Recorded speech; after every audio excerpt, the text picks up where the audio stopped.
Research.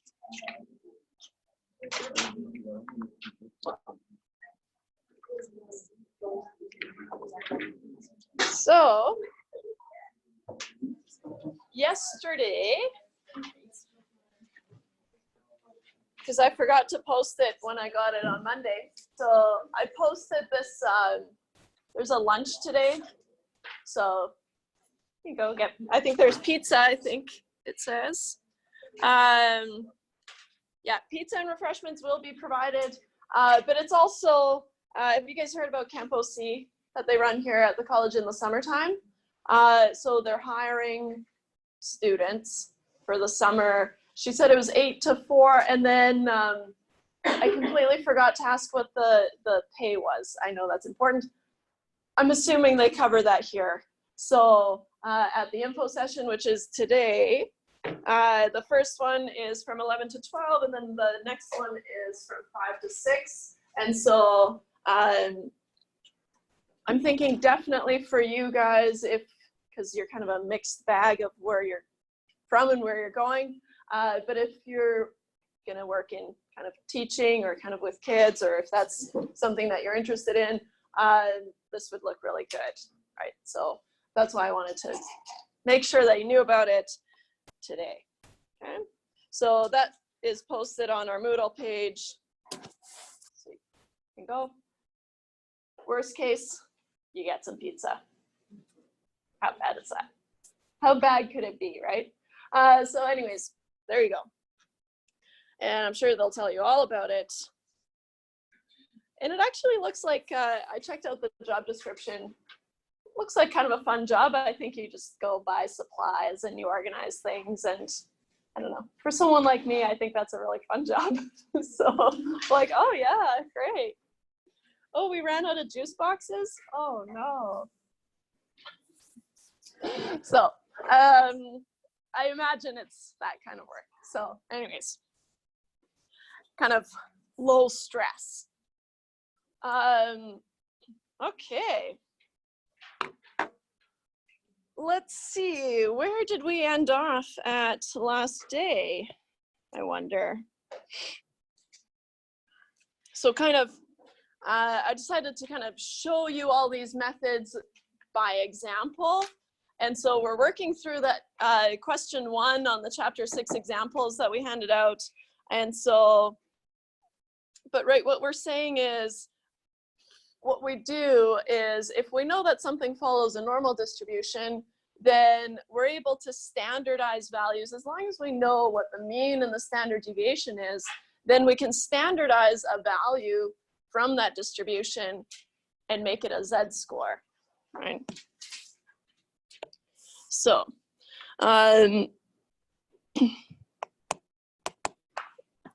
if an observation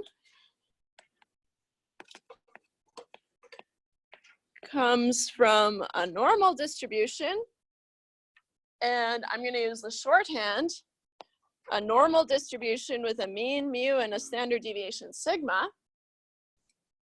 All right, save us some writing here.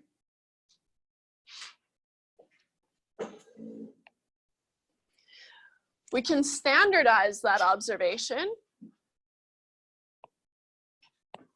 We can standardize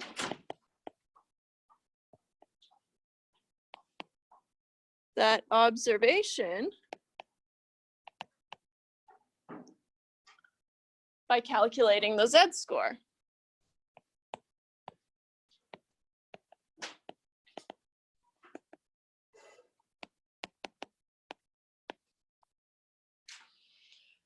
And we said that z is x minus mu over sigma. What's nice about the z-score is, well, if we have z-scores even from 2 different distributions, right? Heights of dogs, heights of cats, SATs, ACTs, I think they're called, I don't know, right? Even if we've got scores from 2 different distributions, if we standardize them, then we've got z's that we can compare to each other, right? And so we can use z-scores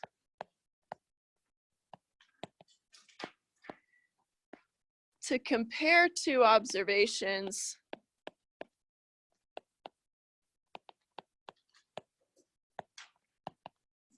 from two different distributions,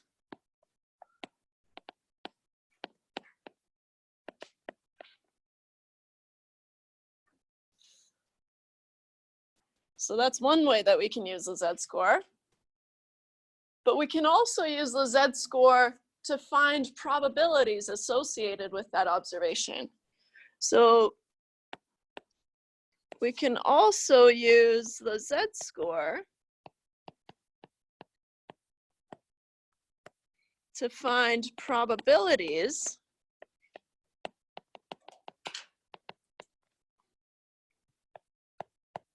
associated, with the observation, associated with the observation. And in case it's not clear, when I say observation, I mean that value x in our z formula, right? That's always going to be our observation, the thing that we're interested in. Because how does it work? Well, we said, well, z,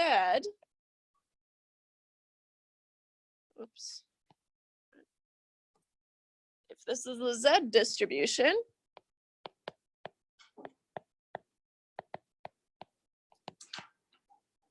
it's also called the standard normal curve. Right? If you're looking at your z table, they call it the standard normal curve because the z-score is a standardized score. But the z distribution is also normal, right? Because all we've done is basically shrunk down a different normal distribution, right? So it makes sense that it has the same shape, but its center is at 0, always. And the standard deviation, sigma is 1. Right? And so when we draw these normal distributions, which we are going to be doing a lot of, you draw your mean down the center, and then somewhere kind of below it, I just say what sigma is. Right? And then what we do is we remember that, okay, well, the area under the curve here, so the area under the curve is a probability, but we also said, well, another word for a probability is a proportion. We could also say a percentage, right, if we multiply by 100. So the area under the curve is a probability, which is also a proportion. And I'll say it's roughly a percentage, only because you have to multiply by 100, right? So that's why it's roughly. So when I ask you to find proportion, so what proportion of things satisfy this criteria, right? You'll think, oh, I need to find the area under the curve, which means the first thing I need to do, right, is find my z-score, right? Because in order to find this area under the curve, we need the z table. We don't need it. We can use software, right? This is kind of a relic from when computers were expensive and computing was hard and all that kind of fun stuff. And so someone just decided to sit down, do a bunch of integrals, calculus, write them down, and then forget all about it, right? Just have the table. So they're kind of, the tables are pretty old school, but we still use them. So especially in a test, right, you won't have a computer, so we need to use the tables. Okay. To find the area under the curve,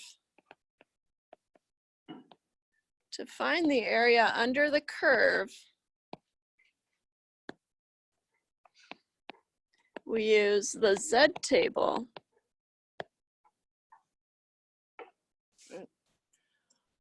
Where the table entries, right? Remember, we call the table entries just all the numbers in the body of the table. We use the z table where the table entries,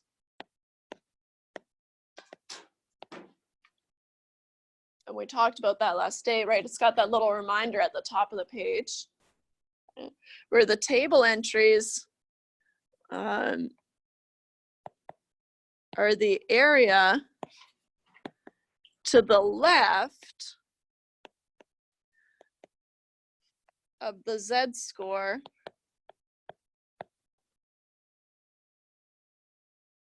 from the margins.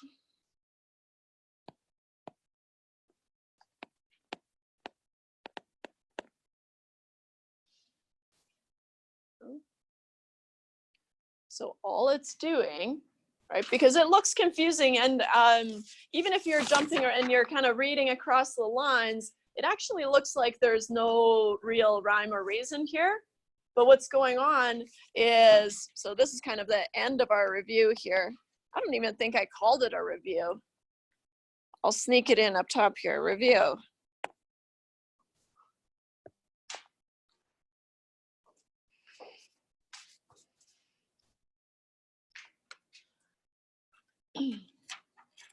What the Z table is doing is it starts at negative 3.49, right? Because that's the largest negative number that I can find here for the Z scores, right? Because it starts at negative 3.4 and then I can go as far as 9, right? And what it tells me is that the area to the left here is 0.0002. That's really, really small, right?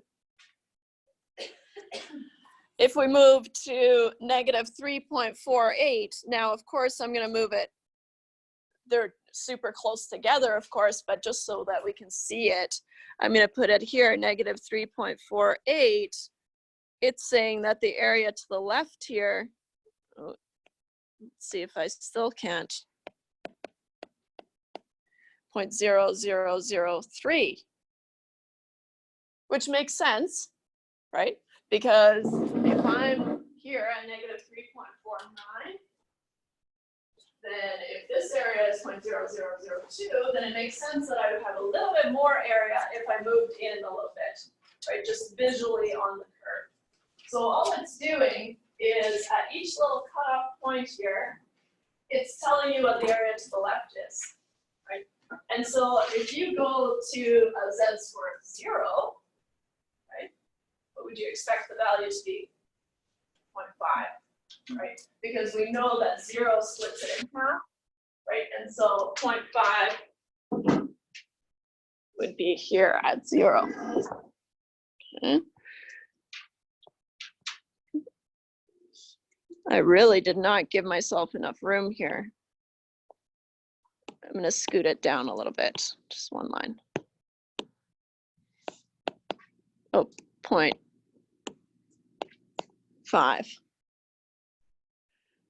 0, 0, 0. You never want to round these table entries. I see that sometimes where people want to round, you don't like 4 decimal places. But if you're given a value to 4 decimal places, you don't want to ditch decimals, right? You want to use all those because that's precision that's been handed to you, right? And so, so we use that. So let's pick a value that's kind of somewhere in between here and just kind of convince ourselves that it works out. So let's do negative 1.05. Right, so if you use your Z table, right, and I'll go to my Z table on here just to show you. I'll erase these from last day here. Negative 1.0 is here, down here. You have it in front of you, so I'm not too concerned. But then my second decimal place is 5. So what I have to do, and careful because even after years, my eyes tend to jump around a little bit. So sometimes I'll take something like a straight edge just to make sure that I'm not jumping around too much. And so negative 1.05, I get an area to the left of 0.1469, right, which is here. 0.1469. So if I draw an arrow just to indicate 0.1469, which makes sense, right? Because we know it should definitely be larger than 0.0003, but less than 0.5, right? So you always want to have that kind of logical check. Hey, does this make sense what I'm saying here? Because there have been times where people have told me they use the positive side, 1.05, which would give us what? An area to the left of 1.05. If you're on the positive side, 0.8531, right? But then they just forge ahead with 0.8531 and telling me that this area here is 0.85. You don't want to do that, right? Because it doesn't make sense. It can't be larger than 0.5. Makes sense on this side, right? That the area to the left would be 0.85, whatever, but not below the mean. So there's a lot that we can kind of know just from these values, right? If it's less, if the area is less than 0.5, I know I'm going to be below the mean. If it's larger than 0.5, I know I'm going to be above the mean, right? Same thing, if I wanted to find the area above negative 1.05 here, right? Let's say I wanted to know what's the probability of something greater than this. Well, then I use the fact that the total area is 1, and the area to the left is 0.1469. So then this area here, from here to the right, must be 1 minus 0.1469. Okay. So I'll just do that here to show that this area must be 1 minus 0.1469. And once you get more comfortable with the Z table, right, and the areas under the curve, you will be able to use things like symmetry, right? Because the negative values behave the same as the positive values. It'll just be the area in the tail, right? And so that's not something that I can show you and you can say, oh yeah, sure. That's something that you'll just kind of pick up on, little shortcuts, because at the end of the day, that's how we kind of figure things out, is we get lazy and say, hey, there's got to be a quicker way to do this, right? And so just remember that there's symmetry, so you can play around with that. If you want the right hand area, right, then you'll see. Okay. I guess we could calculate this. It doesn't really matter, especially if I forgot my calculator, then it really doesn't matter, but I didn't. Be a bad day to forget my calculator, wouldn't it? Z scores in our future. 1 minus 0.1469. I get an area of 0.8531. So here's what I mean, right? 0.8531. If I went to the positive side of Z, that's the value that we found to the left, right? So that's what I mean with the symmetry. You can play around with it and see how it behaves. Okay. There's nothing wrong with just plain old calculating things kind of the long way. It's how I tend to do it, just because it's more consistent. Okay. All right, where did we want to go from here? Oh yeah, we were working on some exercises, aren't we? I'll paste this all in there again.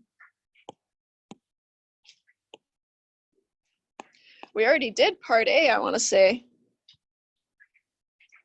Right, because we found what proportion of the boxes will be underweight.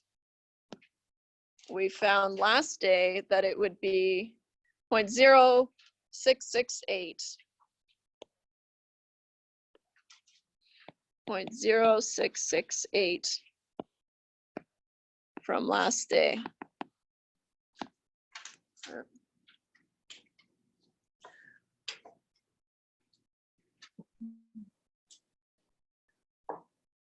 So now, if we move on to part B, what proportion of boxes weigh more than 17.21 ounces?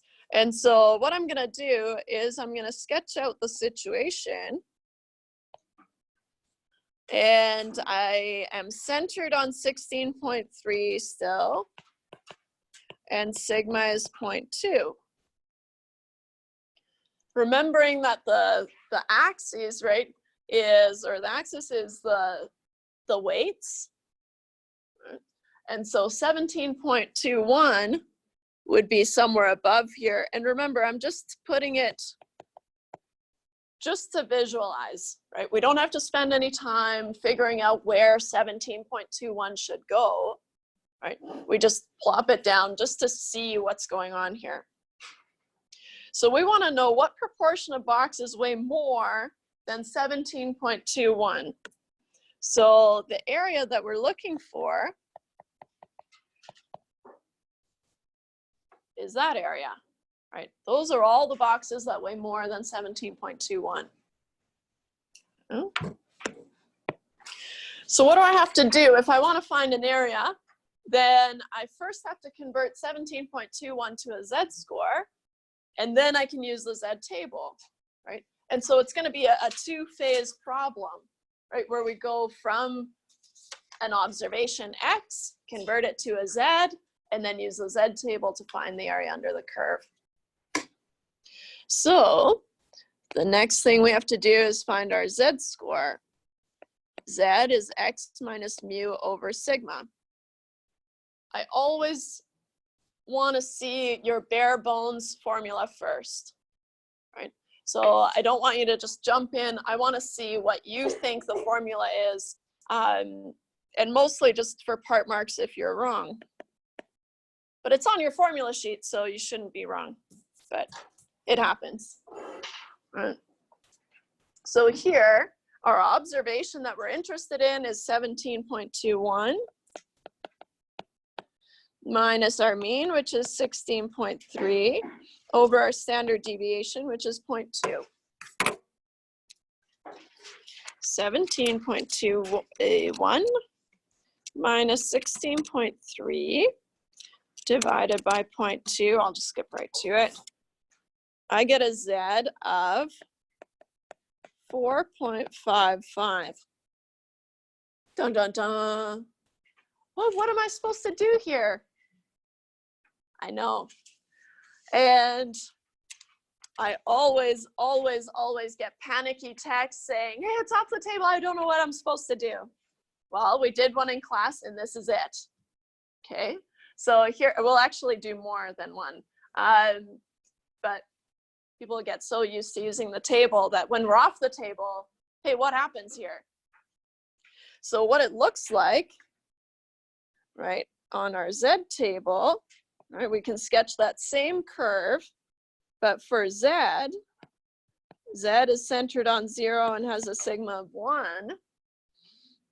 What it's saying is, and I'm going to move this over maybe, because I'm going to be up here.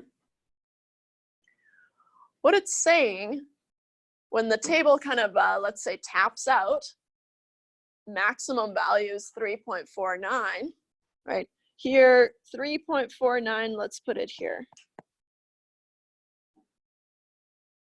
We know, and I'm going to sneak that symmetry in there, right? We found that the area to the left of negative 3.49 was 0.0002.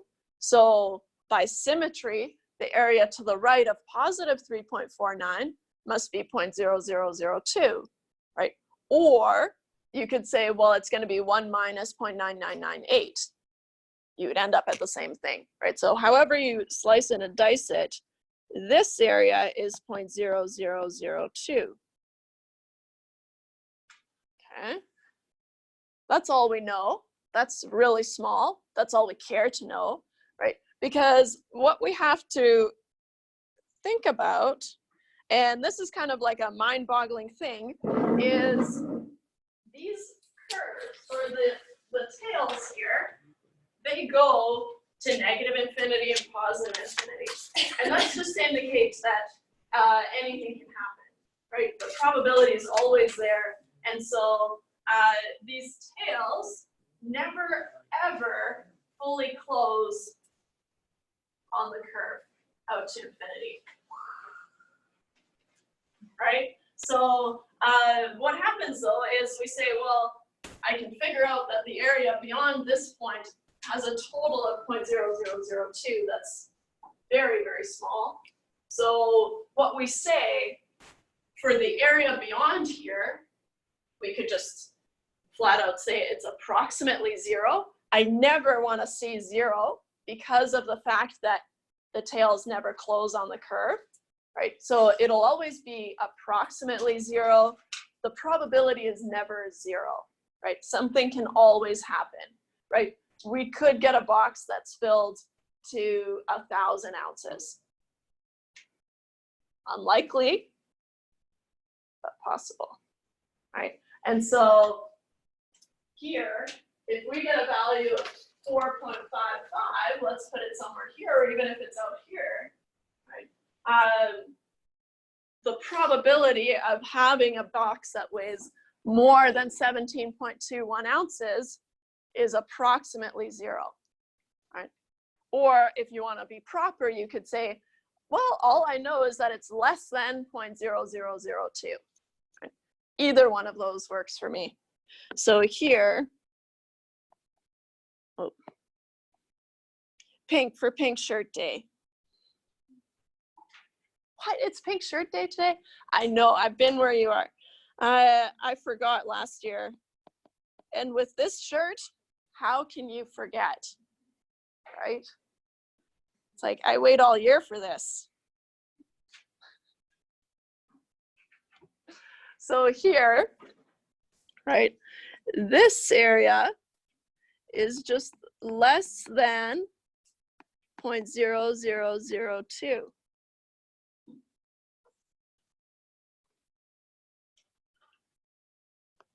Or you can say approximately 0. Oh, I'm gonna run out of room there, so I'll just say approx.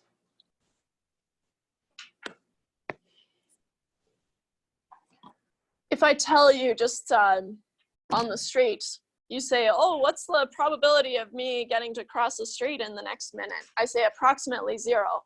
You know what that means, right?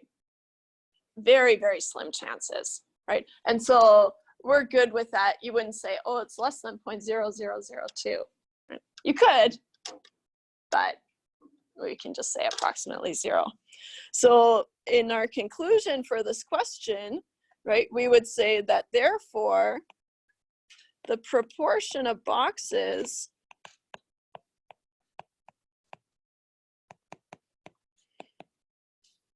that weigh more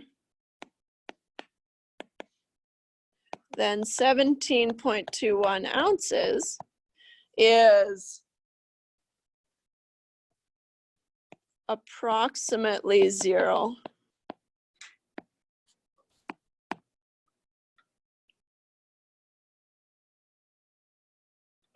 Very important that we say approximately though, right?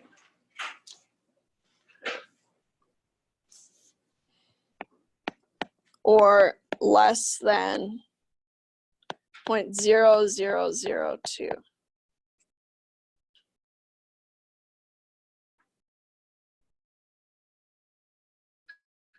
Okay. So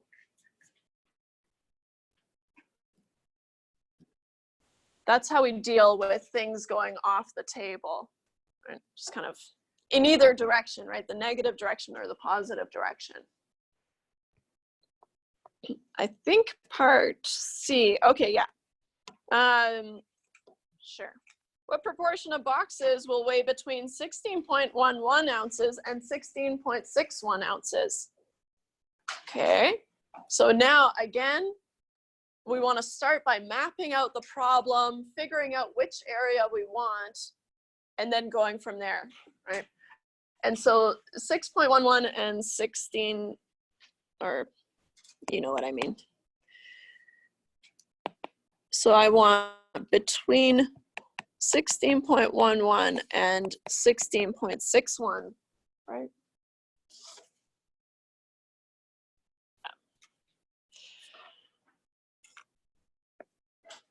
Start by drawing our curve here. Still centered on 16.3. That's not going to change throughout the whole question, right? Once it's established in that top portion, then it just stays the same. What? Have it underneath. And same with sigma. Sigma is 0.2. So 16.11 is below 16.3, so I want to make sure that I put it somewhere below 16.3. Again, it really doesn't matter where you put it. You're just trying to visualize. 16.61 is above 16.3. Put it somewhere here.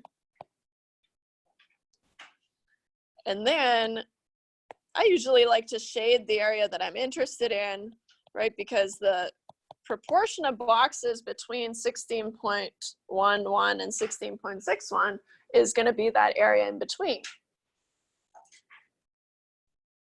So this is where we need to kind of get jiggy with it and say, okay, well, how am I supposed to find this area, right? But as long as you think of these areas as puzzle pieces, right, there's lots of ways that we could go about doing it. Remembering that the total area is 1, right? We could do a couple of things. My go-to, one that I'll introduce first, is I just like to find the area to the left of this, and then subtract the area to the left of this value, right? I have this whole piece, and then I chop off this whole piece, and I'm left with what I want. Right? That's my go-to. Right? What does that involve? It involves finding a z-score for this guy, finding the area to the left, finding a z-score for this guy, finding the area to the left, right? And then subtracting the two. What's another thing we could do? So here we can get creative, right? And so if I want to be left with this piece, I can say, well, the total area under the curve is 1. I could lop this off, lop that off, and I'm left with what I want. It just depends on how you want to do it, right? You could even do weird stuff. No, let's not do too weird stuff, but you could say, well, if I know that the area from here to here is 0.5, right? Gets weird, but you can do stuff like that, right? You just think of them as puzzle pieces. So just to simplify, kind of, because now, right, we're going to have 2 z-scores that we're dealing with. So you could either call them 1 or 2, but usually I'll just call it the lower and the upper.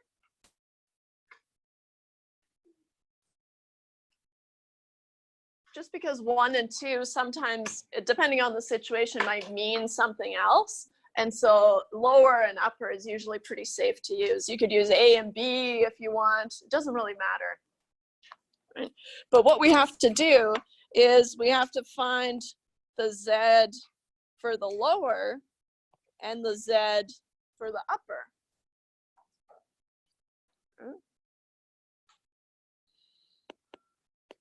It's going to be X for the lower minus mu over sigma.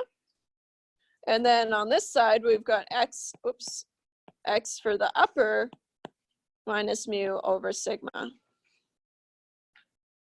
If you can keep track of these things without those subscripts, that's great. I just like to have them on there just because I muck it up sometimes. No, not anymore, but it's easy to muck it up. So let's start with the lower one, and then we'll do the upper one, and then we'll go from there. So our lower one is 16.11 minus 16.3 over 0.2. 16.11 minus 16.3 divided by 0.2, negative 0.95. You can tell I stole this from a textbook because it just is a nice 2 decimal answer. Right? If it wasn't, we'd have to round it to 2 decimal places, right, to match the Z table.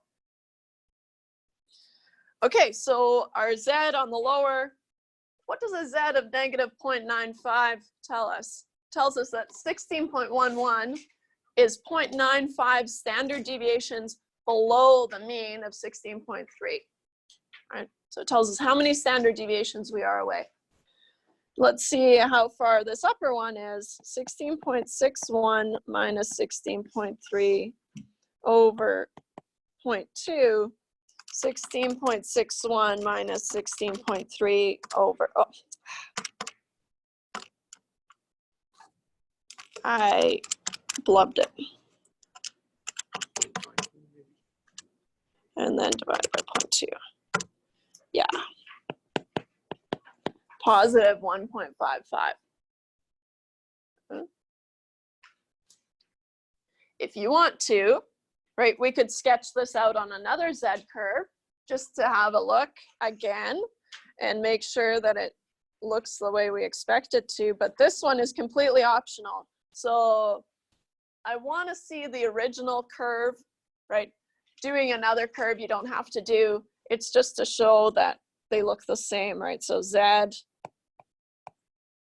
is centered on 0 with a sigma of 1. And the first one here is at negative 0.95. And the next one is at 1.55. And what we're going to do, right, is we're still trying to find this area here. And you can try a couple of different ways, but like I said, my go-to is just finding the area to the left of the upper and then subtracting the area to the left of the lower. So how I show this is I go up from the bar and then I just draw an arrow over to show, because otherwise it can get a little messy, right? Because you're trying to show overlapping areas. And so I usually just draw a bar over from my vertical bar. Same thing here. Now I can go to my Z table and find these areas. Because I'm looking for areas to the left, right, I've made it nice and easy for myself because those are just the table entries that I'm going to get. And so here, positive 1.55, 1.55 makes it seem like our decimal is always second decimal is always 5. 0.9394. So I put that on here, 0.9394.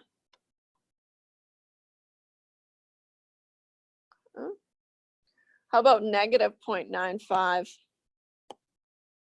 Making sure that I'm on the negative side of the table, right, when I'm supposed to be in the positive side, when I'm supposed to be negative 0.95.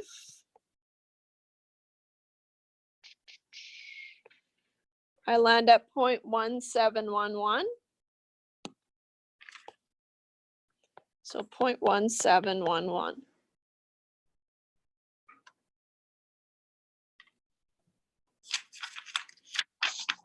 As far as showing your work goes, this is sufficient. So here's what I don't want to see, right? I do not want to see that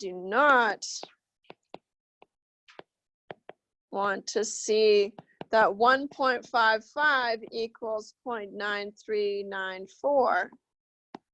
It's easy to get caught in that trap because I totally understand what you mean, but there's no universe where this is true, right? 1.55 is 1.55. It's not 0.9394, right? So even though I understand what you're saying, right, This is never true, right? So you want to be really careful with how you communicate what you're finding, right? And so this is good. I'll even do a little check mark. You're allowed to show your work that way, but I don't want to see things like 1.55 equals 0.9394 because it's never, ever, ever true, and I will take marks off. You wouldn't. I would. It's false. You're telling me something that's not true. So, right, just a heads up. Doing it in this graph form is totally fine with me. Right? I'm okay with this because our other option is, well, writing it out. You could write out the words. The area to the left of z equals 1.55 is, well, let's write it out. We can say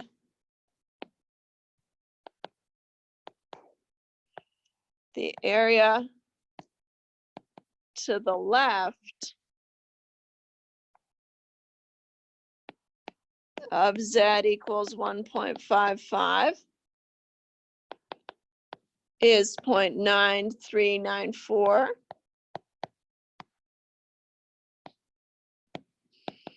And the area to the left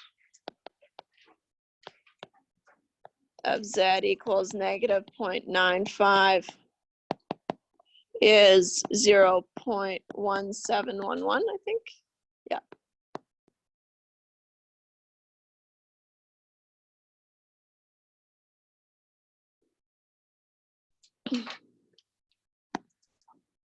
So you're allowed to say that as well if you don't want to sketch out the areas.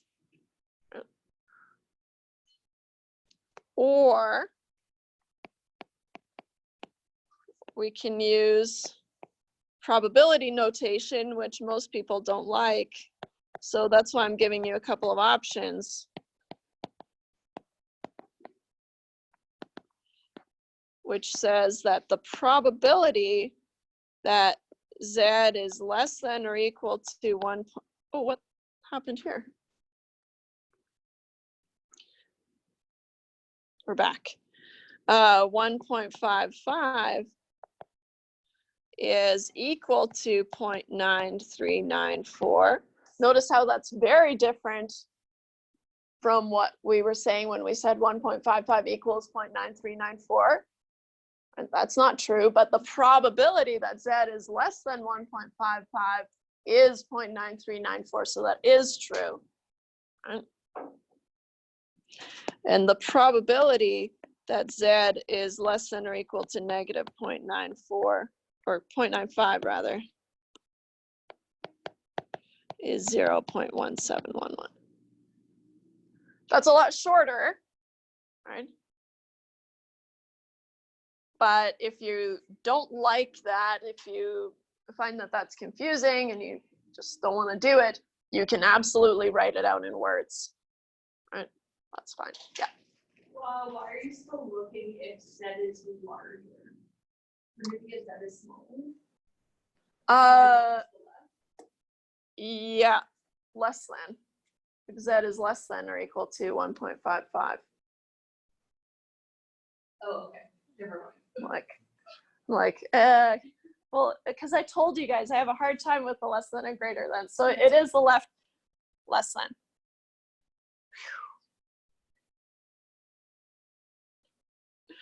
So, right, because we're looking to the left, which is less than. Good. All right. Make me nervous. Yeah.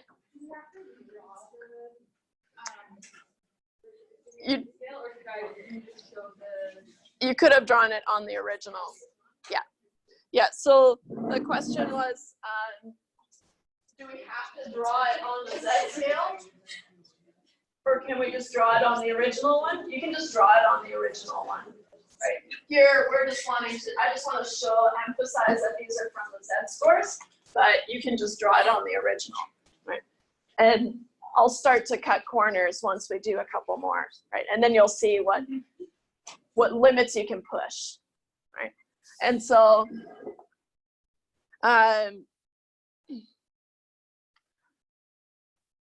we haven't answered the question, right? So this is just communicating how we found those areas to the left, right? And so therefore, the proportion of boxes between 16.11 ounces and 16.61 ounces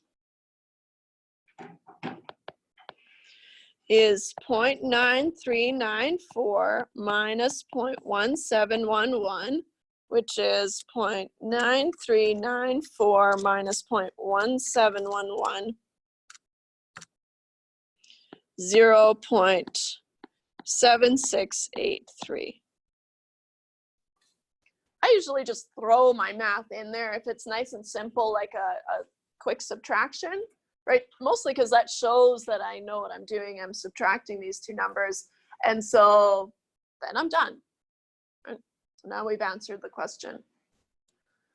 Do you have any questions about that one? Are you ready for the next one? Okay. What is the next one? Oh, yeah.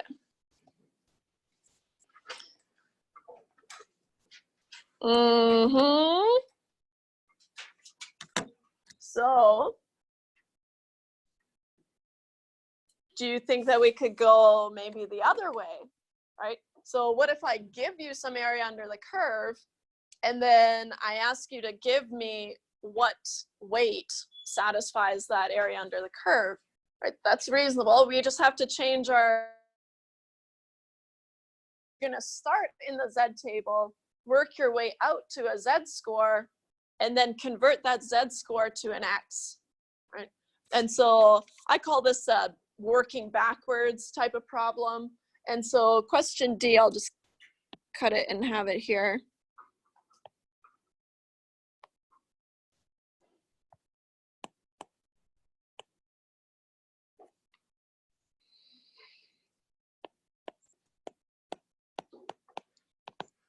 Working backwards.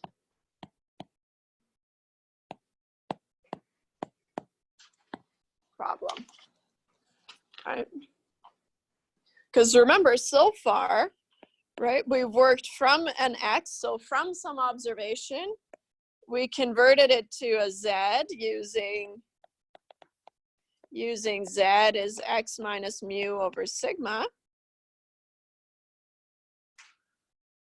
And then from the Z, we converted it to a probability or just an area under the curve. Usually I'll just call it a probability or a proportion using the Z table. Right? Two-phase problem always. We can work the other way, right? I give you some area under the curve. You have to convert it to a Z score, and then you have to convert it to an X. So we could just as easily go the other way.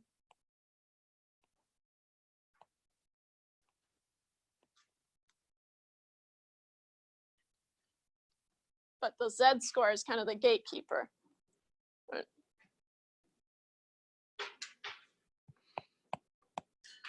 I'll just say here, we're going backwards.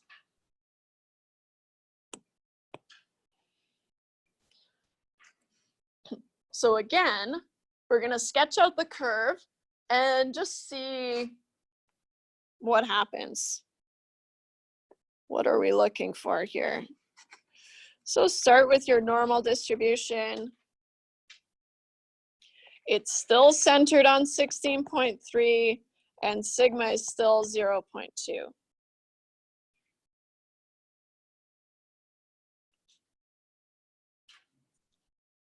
So they want to be able to say that no more than 4% of boxes weigh less than this value, right? So you're working at the factory, you're manning this machine, and you want to be able to report to your boss that Nope, don't worry, boss. No more than 4% of these boxes are going to weigh more than this value. Right. So what are we going to say? Well, and remember, we're just visualizing here. So 4% of the boxes, we're interested in the ones that weigh less than this amount, right, this unknown amount. So we're working down here in the lower tail, right? And what we're going to do is we're going to force this area to the left to be 4%, right? Percentages have to be divided by 100. And so before we can go and use them in the Z table, so what we've got, and again, it's just to visualize, you don't have to worry about having, you know, what looks like 4% in the tail, because what I'm just going to say here is I'm just going to force this to be 0.04. Right. Does this calculator have, sometimes the calculators have little percentage buttons, but I think it converts it to percent. I don't, oh, I do here, 4%. Oh, it does convert it to a decimal. Anyways, you could just divide it by 100, doesn't matter. Right, but just be careful. So now I know that this area is 0.04. Okay. What I don't know is what this value is. Okay. I'll actually change that to be X's question mark, right? Because what we're going to try to find is this X value.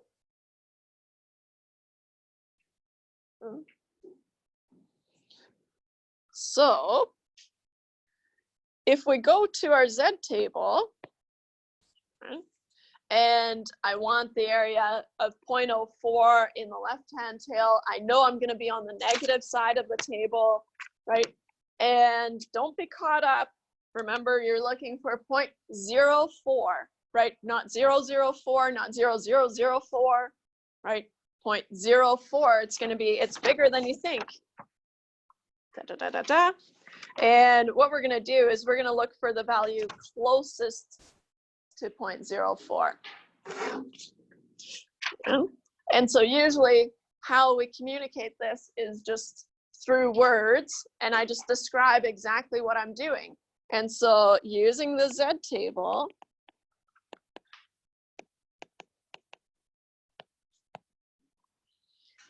we find the table entry closest to 0.04 is what? 0.04. I've got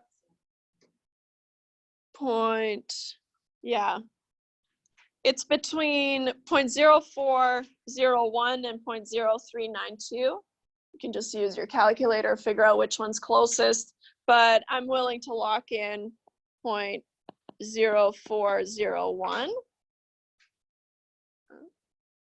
Remembering that you're just going for the closest one.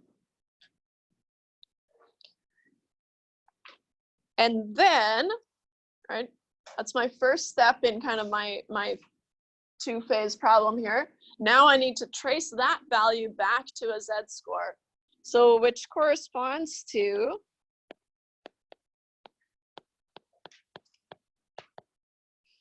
z equal to negative 1.75.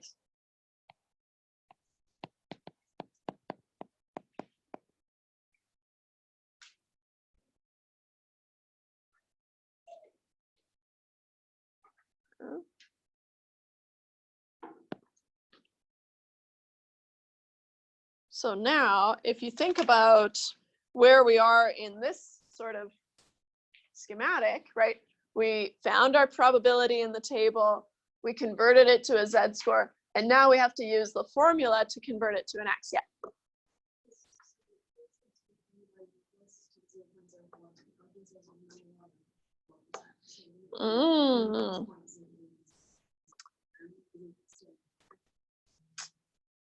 Yeah.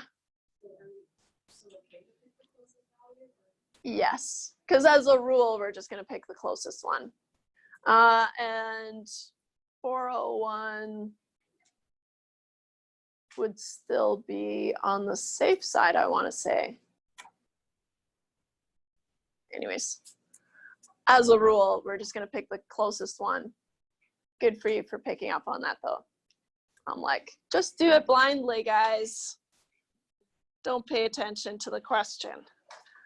No, that's good. But no, we'll just always pick the closest one. Yeah. Otherwise, it's way too much to think about. So now, right, remember that Z is X minus mu over sigma. We used to be finding Z, right? But now we're finding X, so it's going to require a little bit more work. But negative 1.75 is X, which we're solving for, minus 16.3 over 0.2. And let me check on your formula sheet. Usually, sometimes it's given. It is. So on your formula sheet, it just has, I don't like using it because X equals mu plus Z times sigma. All right. So on your formula sheet, it's already been solved for X. I just like to have as few formulas to deal with as possible. So I only focus on the Z equals X minus mu over sigma formula. And then I just rework it every time. Okay. But if you want to just use the formula on your formula sheet, that's fine too. So I get negative 0.75 times 0.2 is X minus 16.3. So I get negative 1.75 times 0.2. I get negative 0.35 plus 16.3 equals X. And so I get X is 15.95.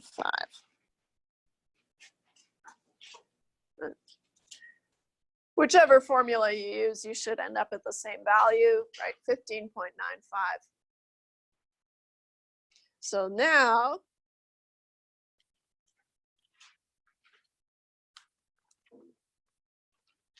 therefore, what was the wording here? No more than 4% of boxes weigh less than 15.95 ounces. No more than 4% of boxes weigh less than 15.95 ounces. If it's a matter of rounding, just match whatever I gave you in the question, right? If I don't tell you how many decimal places to round for. So if I gave 2 in the problem, then use 2 here. I only gave you 1, but because it rounded nicely to 0.95, why not just keep it there, right? Because otherwise it's gonna, if you're rounding to 1 decimal place, you'd have to round to 16, which this is more precise, right? So we'll just keep it this way. Oh. Any questions about that one?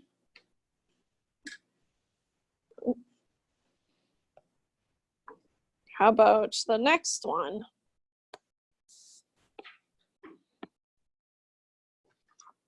How heavy are the top 25% of boxes?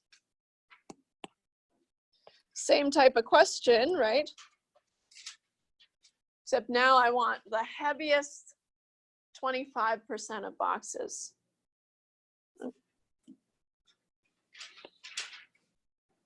So again, I'm going to start by drawing my curve. And the center is still at 16.3 and sigma is still 0.2. And I want the heaviest 25%, so 0.25 here, of boxes. And again, I've got this X question mark that I'm trying to solve for. Okay. All right. Now I'm above the mean, which means I have to go and look at my positive side of the Z table. But that's if I was looking for the area to the left, which I might be doing, right?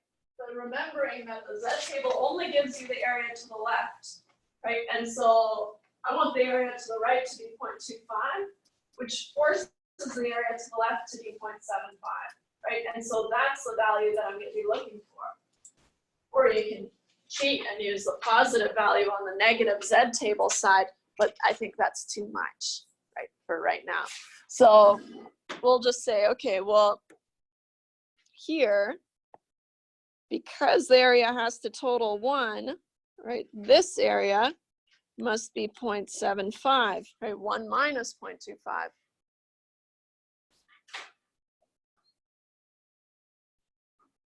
Because the same value cuts off the word escapes me, the 25% of the heaviest boxes from the 75% of the lightest boxes, right? Same value. So again, using the Z table, again, we're just gonna articulate what we're doing. So using the Z table, and this is the safest way to do it when you're working on your own problems, is just write it out. Using the Z table, we find the table entry closest to 0.75 is what? 0.75. Looking.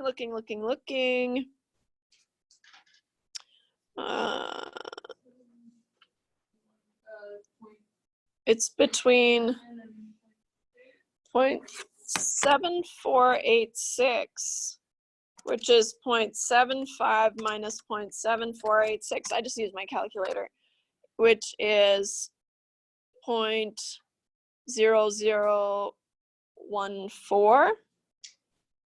So 14 away, if you want to kind of flub it a little bit, versus 0.7517, which is 17 away from 0.75. Just kind of 0.7486.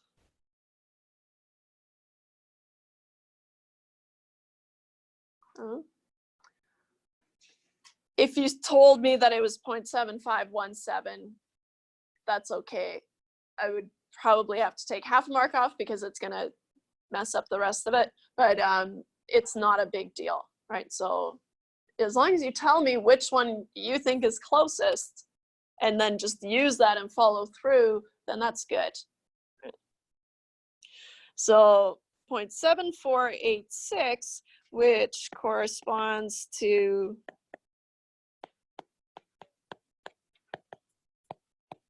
Z equal to 0.67, positive 0.67.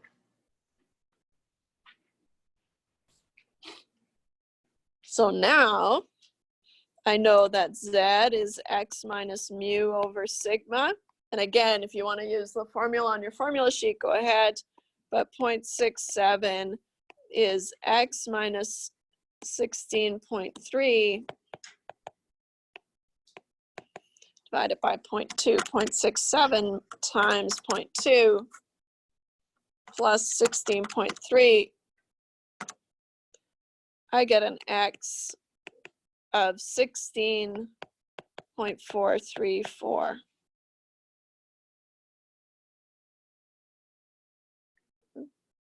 And I'll probably just leave it that at 3 decimal places, whatever. So therefore, the heaviest 25% of boxes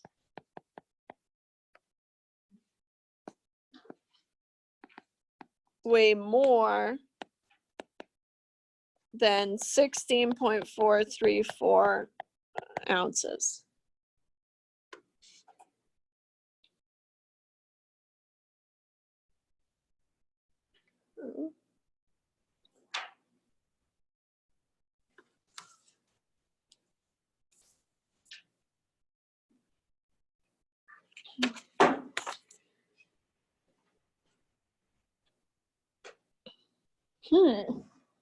Aren't I in a pickle?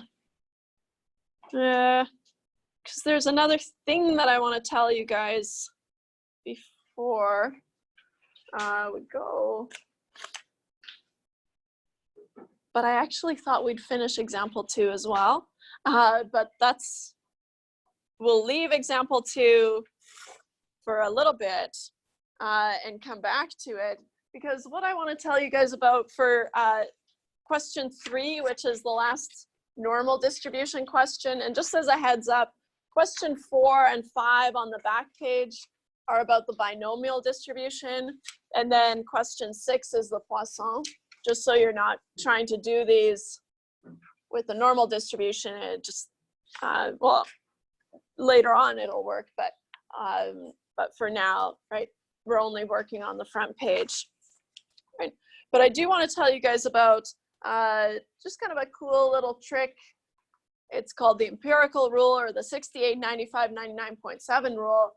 And it's just a way to approximate areas under the curve. So it kind of eliminates the need for a Z table, just for quick kind of calculations, right? And so this is the end of the example, just end that there. And so the empirical rule, oops, so jumping around today, which is most commonly called the 68, 95, 99.7% rule.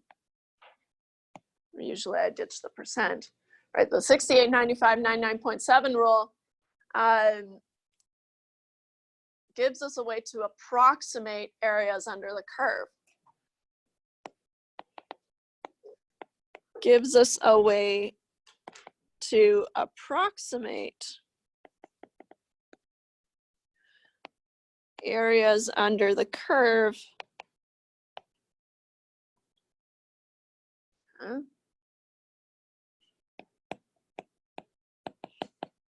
without the Z table, right? So if you're ever in a bind and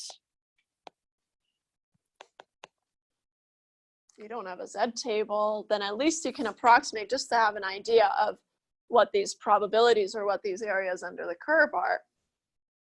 So what the 68, 95, 99.7 rule says is that for any normal distribution, the central 68% of data is going to be between the first standard deviations, right? So moving one standard deviation down and up from the mean, you've captured the central 68% of data, right? That's kind of cool. And you might have guessed it, right? If you move out 2 standard deviations on either side of the mean, you've captured the central 95%. 3 standard deviations, you've basically captured the whole thing, right? The central 99.7% of the curve. It's a lot, right? And so I always say, hey, I'm gonna draw that better next time, but here we go.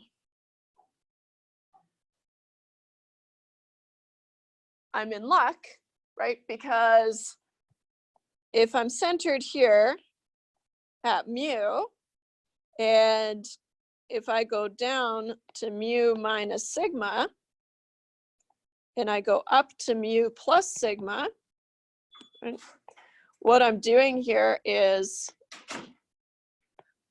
1 standard deviation from mu on either side, right? Then this area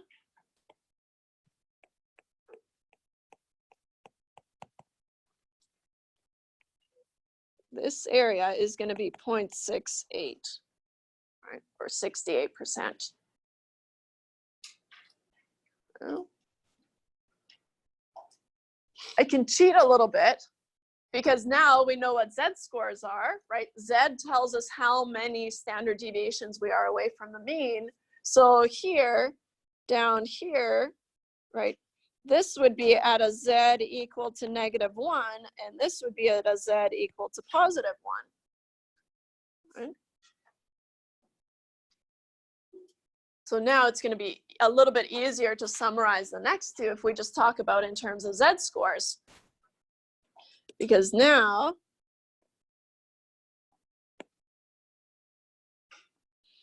if my z is centered on 0, and I move out to z equal to -2 and z equal to +2,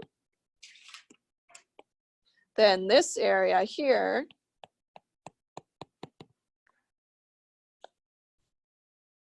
is 0.95.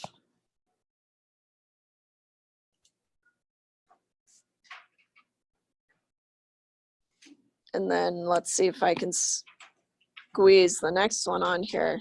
I don't think so. It's going to need its own page.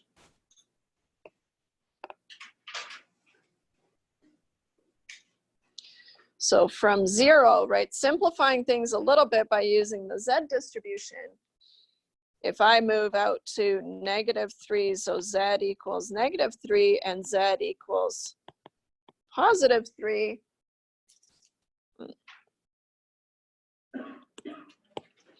same deal here, right? The rule says,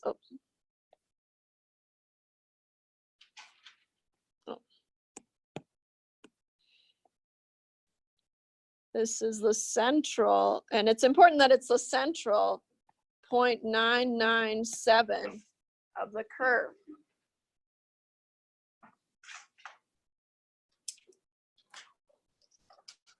We can tie this back to things that we've said, all the things we've said.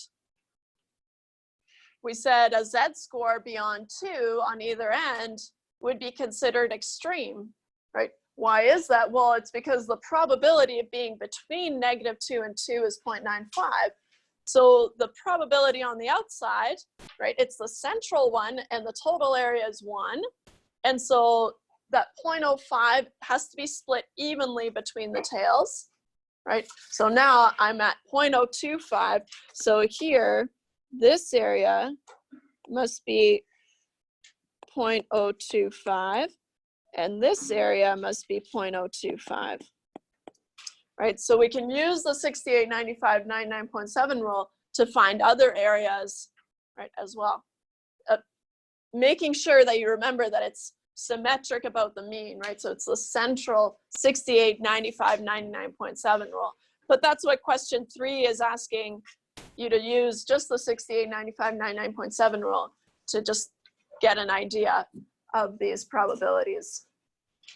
Whew. Cool. All right. So I'll let you guys do question 2 on your own, and then we'll do 2 and 3 just kind of hopefully quickly next class. See you guys later.